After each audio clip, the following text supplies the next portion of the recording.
तो हम लोग थोड़ा बात करते हैं कि यही है वो अस्थि कलश। ये वाला जो अस्थि कलश है, ये देखिए आप लोग। इसी अस्थि कलश में कहा जाता है कि भगवान बुद्ध की अस्थियां रखी हुई हैं, और ये भी कहा जाता है कि ये कलकत्ता के म्यूजियम में रखा हुआ है। हमारे पास जितने भी नवबौद्ध भाई लोग डिबेट करने के लिए आते हैं, सभी लोग यही कहते हैं कि कलकत्ता म्यूजियम में एक घड़ा रखा हुआ है, कलश रखा हुआ है, उस कलश में भगवान बुद्ध की अस्थियां हैं, उस पर एएसआई की मोहर लगी हुई है, वगैरह वगैरह वगैरह वगैरह वगैरह। लेकिन मेरे भाई, अब हम पता करते हैं कि असल में जिसमें भगवान बुद्ध की अस्थि होने का बात कहा जाता है, पहले तो इसकी डेटिंग तय हो गई। इसकी डेटिंग 300 ईसा वर्ष पूर्व से प्राचीन नहीं है। यही वो अस्थि कलश है जिस अस्थि कलश की डेटिंग जो है 300 से लेकर के 200 ईसा वर्ष पूर्व से प्राचीन नहीं है। अब हम इस टॉपिक पर आएंगे कि भाई क्या सच में इसमें भगवान बुद्ध की अस्थि मिली थी या कुछ और मिला था। तो आइए इस बात की भी समीक्षा कर लेते हैं, इसकी भी जांच पड़ताल कर ही लेते हैं। अब ये देखिए, वही टी बलूच जिन्होंने पिपराहवा की खुदाई करी थी, जिन्होंने पिपराहवा का डेटा तैयार किया था, जिन्होंने पिपराहवा पर रिसर्च तैयार किया था, तो टी बलूच अपनी रिपोर्ट में साफ-साफ लिखते हैं कि पिपराहवा से मिले अस्थि कलश में मानव हड्डी के प्रमाण नहीं हैं। क्या कहते हैं टी बलूच? कि भैया देखो, पिपराहवा से जो अस्थि कलश मिला था ना, उस अस्थि कलश में कहा गया था कि इसमें मानव की अस्थियां रखी हुई हैं। तो भाई देखो, हमने अपनी रिसर्च में ये पाया कि उसमें तो कोई मानव की हड्डी नहीं है। टी ब्लूच अपनी पुस्तक में स्पष्ट रूप से कह रहे हैं। और भाई, अगर आपको ये जानना हो कि ये रेफरेंस हमने कहाँ से लिया है, तो ये annual report archaeological survey Bengal circle, ये आप चेक कर सकते हो, 1904। इसमें ये आपको रिपोर्ट मिल जाएगा पेज नंबर 15 पर। यहाँ पर देखिए, स्पष्ट रूप से लिखा है, the bones found at that place which have been ये presented to the king of Siam and which I saw, मैंने कलकत्ता में जाके देखा, according to my opinion were not human bone at all. यानी कि हम अपनी आंखों से जाके देखे रहे, तो भैया इसमें आदमी की अस्थियां नहीं थी ना, आदमी की अस्थियां नहीं थी भाई। टी ब्लूच स्पष्ट रूप से कह दिया, हम गए थे, देखे रहे अपनी आंखों से, उसमें आदमी की अस्थियों जैसा कोई प्रमाण मौजूद नहीं था। आगे आते हैं। अब ये तो टी ब्लूच का हो गया। अब देखो, अब एक और आदमी था जो टी ब्लूच से भी आगे चला गया। अब जो टी ब्लूच से आगे गया, इसका नाम था जॉन एलन। ठीक है। यह प्रसिद्ध लेखक जॉन एलन ने क्या किया कि कलशों से प्राप्त एक दांत को निकाला, यानी कि उस कलश में जो दांत थे, तो उस कलश से एक दांत को निकाला और ब्रिटेन में नेचुरल म्यूजियम में दिखलाया। तो वहां अस्थि विशेषज्ञों ने इसे आदमी की अस्थि न कह करके सुअर के दाढ़ का, मतलब सुअर का दाढ़ सिद्ध कर दिया। क्या कहा? उन्होंने ये कहा कि भाई देखो, इस अस्थि कलश में, किस अस्थि कलश में?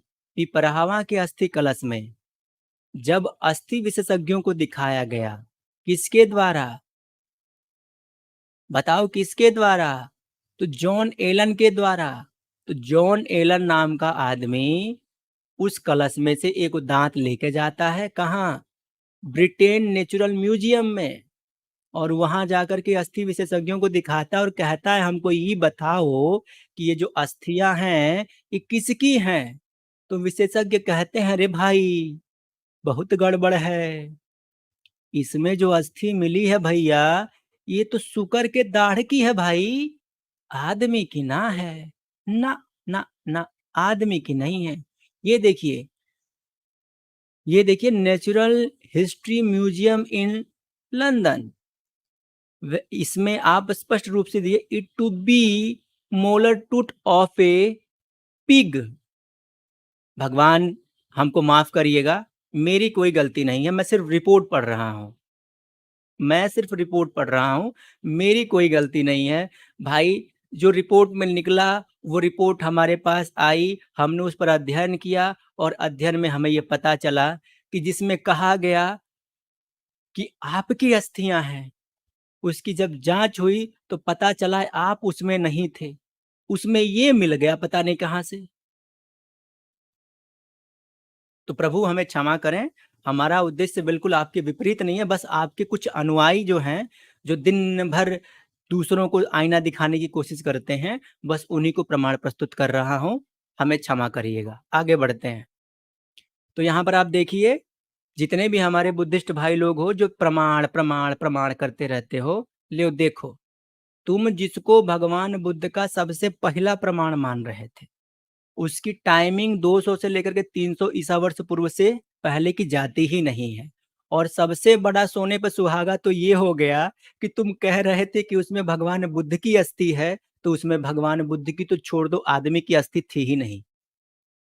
बुद्ध भगवान की तो छोड़ दो मेरे भाई, उसमें इंसान की अस्थि थी ही नहीं। उसमें से एक दांत का जब अस्थि विशेषज्ञों से जांच करवाया गया तो पता चला कि ये तो सूअर का दांत है। अब हम तुम्हारे ऊपर छोड़ते हैं कि क्या तुम अब भी उसको बोलोगे कि वो भगवान बुद्ध की अस्थियां हैं। ठीक। अब मैं चाहूंगा कि ये आरटीआई नटराज जी एक्सप्लेन करें या नहीं तो अशोक जी एक्सप्लेन करें, भाई मैं थक गया हूं। ठीक है, मैं इसको जूम कर देता हूं। कुशवाहा जी, ये साइड वाला हटा दीजिए, सिर्फ क्वेश्चन आंसर बस रखिए। मैं वही रख रहा हूं, ये रहा बस। हाँ, नटराज जी एक्सप्लेन कर दें।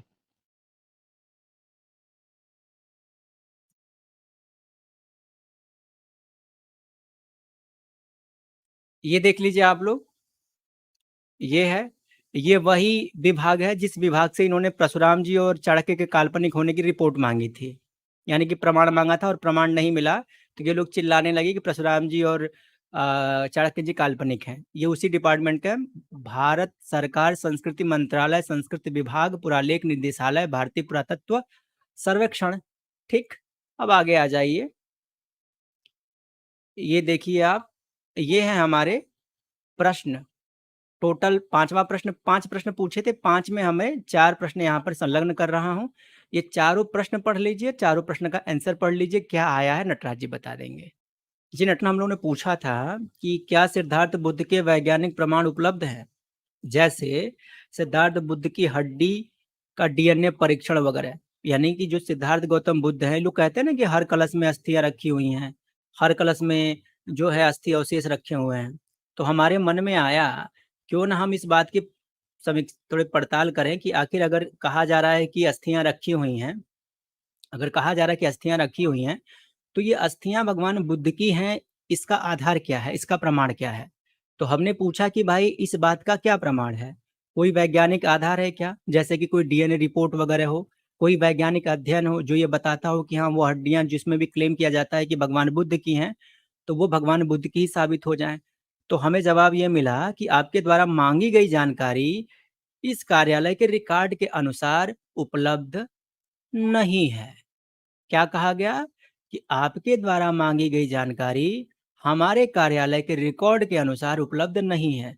यानी कि भगवान बुद्ध के किसी भी अस्थि अवशेष का, जो कि क्लेम किया जाता है कि भगवान बुद्ध की अस्थियां हैं, अभी तक कोई भी वैज्ञानिक परीक्षण डीएनए रिपोर्ट वगैरह मौजूद नहीं है जिसके आधार पर हम ये क्लेम कर सके, पक्का क्लेम कर सके कि ये भगवान बुद्ध की अस्थियां हैं। किसी भी कलश में भगवान बुद्ध की अस्थि होने का जो आधार है, वो सिर्फ आस्था अंतर्गत है, यानी कि वो सिर्फ हमारी आपकी आस्था है कि हम ये मानते हैं कि इसमें भगवान बुद्ध की अस्थियां हैं। उसका कोई वैज्ञानिक आधार नहीं है, उसका कोई पुरातात्विक आधार नहीं है, उसका कोई सबूत नहीं है। वो सिर्फ मान्यता पर टिका हुआ है कि इस कलश में भगवान बुद्ध के अस्थि अवशेष हो सकते हैं, सबूत नहीं है। क्लियर। पहला प्रश्न। दूसरे प्रश्न में हम लोगों ने पूछा था कि यह हमारे सुद्योधन जी हैं, भगवान बुद्ध के पिताजी जो हैं, तो जो हमारे सुद्योधन जी हैं, तो क्या सुद्योधन जी के जमाने का भगवान बुद्ध के जो पिताजी थे सुद्योधन महाराज, राजा सुद्योधन।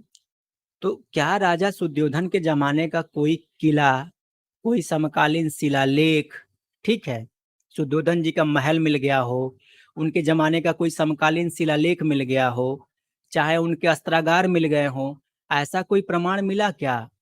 तो फिर हमें जवाब आया कि भाई साहब, ऐसा कोई इंफॉर्मेशन, ऐसी कोई जानकारी हमारे कार्यालय में, हमारे ऑफिस में उपलब्ध नहीं है। मतलब कि भगवान गौतम बुद्ध जी के पिता का भी कोई समकालीन प्रमाण मौजूद नहीं है। कोई भी एविडेंस मौजूद नहीं है कि उनका महल मिल गया हो, ठीक है, या उनका कोई अभिलेख मिल गया हो, या उनके समय का कोई ऐसा साक्ष्य मिल गया हो जो इस बात की पुष्टि करता हो कि वो थे। ठीक है। अच्छा कुशवाहा अब जी, फिर हमने एक और सवाल पूछा। एक त्रिलोक जी। विजय जी लिख रहा है, त्रिलोक विजय कि कार्यालय में अरे नहीं है उसको पर। छोड़िए ना सर। हाँ, हाँ ठीक है, वो लेके आएगा, उसको छोड़ दीजिए, इनकी बुद्धि ही बस उतनी होती है। भाई कोई भी अब इंफॉर्मेशन एएसआई होगी के वो कार्यालय में कार्यालय में ही नहीं है, होगी ना। नहीं, अब एएसआई के कार्यालय में नहीं है तो इसके घर में सारे प्रमाण रखे हुए हैं। भाई साहब, तू घर से निकाल के ला के दे दियो, ठीक है ना, चल रहने दे, हो गया तुम्हारा। फिर हमने तीसरा प्रश्न ये पूछा कि जब अशोक के 84,000 स्तूप बनाए गए थे, यानी कि जो सम्राट अशोक थे, भगवान बुद्ध के जो परम अनुयायी माने जाते हैं, तो जो सम्राट अशोक जी थे, कहा जाता है कि उन्होंने भगवान बुद्ध के अस्थि अवशेषों पर 84,000 स्तूप बनाए थे। तो हमारा प्रश्न ये था कि अगर सम्राट अशोक ने 84,000 स्तूप बनाए, तो 84,000 स्तूप बनाने में कितने वर्षों का समय लगा? उन स्तूपों को बनाने में कितना धन खर्च हुआ? उन स्तूपों को बनाने के लिए कितने श्रमिक लगे थे? इस बात का कोई रिकॉर्ड मौजूद है क्या? इस बात का कोई सबूत मौजूद है क्या? अब मान लीजिए अगर घर बना है, तो घर में कितनी लागत लगी? इसका तो डेटा होता ही है। कितना छड़ लगा, कितना सीमेंट लगा, कितना ईंट लगा, कितने मजदूर लगे, कितनी मजदूरी लगी, कितने समय में बना, इसका रिकॉर्ड तो होगा ना भाई। अगर क्लेम कर रहे हो कि 84,000 बनाए, तो 84,000 कहाँ कहाँ बनाए, कितनी लागत से बनाए, कितने मजदूर लगे थे, कितना धन खर्च हुआ था, और कितने वर्षों में बना था? अगर इसका रिकॉर्ड उपलब्ध हो तो कृपया हमें इसकी जानकारी दी जाए। तो हमारे भारतीय पुरातत्व विभाग ने कहा, हमारे पास इससे जुड़ा कोई भी सबूत, कोई भी साक्ष्य मौजूद नहीं है। फिर हमने एक प्रश्न और किया कि जो लोग कहते हैं कि चाणक्य काल्पनिक है, चाणक्य काल्पनिक है, तो जो लोग कहते हैं चाणक्य काल्पनिक है, तो इनका क्लेम क्या होता है? ये लोग कहते हैं चाणक्य इसलिए काल्पनिक हैं क्योंकि चाणक्य के समय का कोई भी अभिलेखीय प्रमाण मौजूद नहीं है। ठीक है, किसी अभिलेख में चाणक्य का उल्लेख नहीं है। तो हमने मन में आया, तो एक बार जो हमारे सम्राट चंद्रगुप्त मौर्य जी थे, तो उन्हीं के समय में चाणक्य के अस्तित्व को स्वीकार किया जाता है। तो एक बार हम पूछ लेते हैं कि जो हमारे चंद्रगुप्त मौर्य जी थे, उनके जमाने का कोई इंस्क्रिप्शन मौजूद है क्या? कोई अभिलेख मौजूद है क्या? तो हमें जवाब मिला, नहीं जी, उनके ज़माने का भी कोई भी अभिलेखीय इन्फॉर्मेशन, अभिलेखीय जानकारी, कोई रिकॉर्ड उपलब्ध नहीं है। तो जिस आधार पर आप चाणक्य को काल्पनिक बोलते हैं कि अभिलेखीय प्रमाण ना होने से, कोई लिखित प्रमाण ना होने से चाणक्य जो हैं वो काल्पनिक हैं, तो क्या अब आप भारत के सबसे चक्रवर्ती सम्राट, महान सम्राट चंद्रगुप्त को ही यही बोलेंगे? क्योंकि आपके लॉजिक से तो, जब आपके उसी लॉजिक से चाणक्य काल्पनिक हो रहे हैं, तो आपके उसी लॉजिक से, उसी रिपोर्ट से चंद्रगुप्त को आप क्या कहना चाहेंगे? तो यह चीज़ें मैं आप लोगों के विवेक के ऊपर छोड़ रहा हूं। जो प्रमाण की बात कर रहे थे, यहाँ पर कोई प्रमाण उपलब्ध नहीं है। बुद्ध के अस्थि अवशेषों का कोई रिकॉर्ड मौजूद नहीं है जो ये प्रूफ करता हो कि जिन अस्थि अवशेषों को भगवान बुद्ध के अस्थि अवशेष कहे जाते हैं, उसका कोई वैज्ञानिक आधार है, उसका कोई जांच हुआ है कि हाँ ये सच में भगवान बुद्ध के अस्थि अवशेष हैं। वो सिर्फ मान्यता है, सिर्फ माना जाता है। माना जाता है कि इसमें भगवान बुद्ध की अस्थियां हैं, तो वो सिर्फ मानने पर डिपेंडेंट है, और ये मानने की बात है, तथ्य नहीं है, प्रमाण नहीं है। दूसरा, गौतम बुद्ध के पिता के समय का न कोई महल है, ठीक, न कोई अभिलेख है और न कोई उनके शस्त्रागारों का कोई पता चला है। कोई जानकारी नहीं है गौतम बुद्ध के पिता के समय का। जब भगवान गौतम बुद्ध के समय का ही कोई रिकॉर्ड नहीं है, तो पिताजी का कहाँ से होगा? ठीक है। इसके बाद जो सबसे बड़ी बात की जाती है कि हमारे सम्राट अशोक ने 84,000 स्तूप बनाए। तो 84,000 स्तूप कहाँ बनाए? कितनी लागत से बनाए? कितने मजदूर लगे थे? कितना समय लगा था? इसका कोई रिकॉर्ड मौजूद नहीं है। तो अब हम ये सभी बातें आपके विवेक के ऊपर छोड़ते हैं, आपको निर्णय लेने के लिए छोड़ते हैं।